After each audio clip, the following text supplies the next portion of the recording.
আসসালামু আলাইকুম। হাবলু প্রোগ্রামারে আপনাকে স্বাগতম। আজকের এই ভিডিওটা আমাদের জন্য অনেক বেশি ইন্টারেস্টিং হবে বিকজ আজকের এই পার্টে আমরা শিখব ভিজুয়ালি হিডেন কিভাবে করে।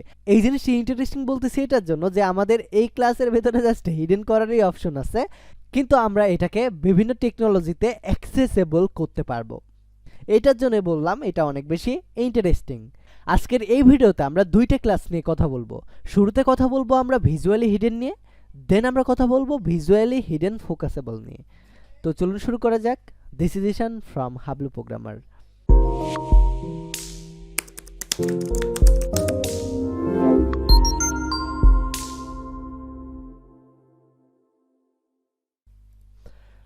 তো শুরুতে আমাদের ভিজুয়ালি হিডেন নিয়ে কথা বলার জন্য আমাদের কোড এডিটরে যেতে হবে। দেন সিম্পলি আমি একটা ডিবি ক্রিয়েট করলাম। ডিপ ক্রিয়েট করার পরে এটার ভেতরে ডিপ না, আমি H2 ক্রিয়েট করি, তাহলে আপনাদেরকে বোঝাতে সুবিধা হবে। সেখানে লরেম ইপসামের 5 ওয়ার্ড লিখে নিব আর এটার আউটপুট জানার জন্য ওপেন উইথ লাইভ সার্ভারে দেবো। এখন আমরা এটাকে দেখতে পাচ্ছি, কিন্তু আমরা এই টেক্সটটাকে যদি হিডেন করতে চাই, আমাদের এই কোড এডিটরে থাকবে, সে অন্য কোনো টেকনোলজি দিয়ে আমরা অ্যাক্সেস করতে পারবো, কিন্তু আমাদের ওয়েবসাইটে বা ওয়েব পেজে গিয়ে এটা শো করবে না। এই জিনিসটা করার জন্য আমরা ভিজুয়ালি হিডেন এই ক্লাসটা ব্যবহার করতে পারি।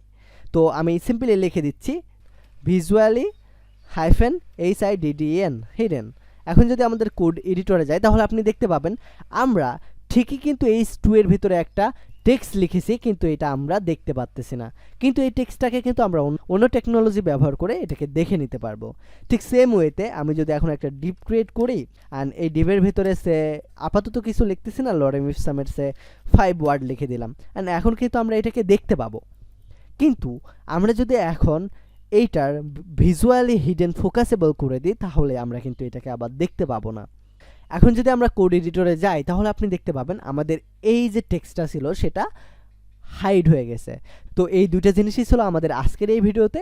তো এর পরের পার্টে আমরা আরও ইন্টারেস্টিং একটি ক্লাস নিয়ে কথা বলবো। তাই এটার জন্য এই ভিডিওটা এই পর্যন্তই থাকবে। ভালো থাকবেন, সুস্থ থাকবেন, টেক এ রিস্ক।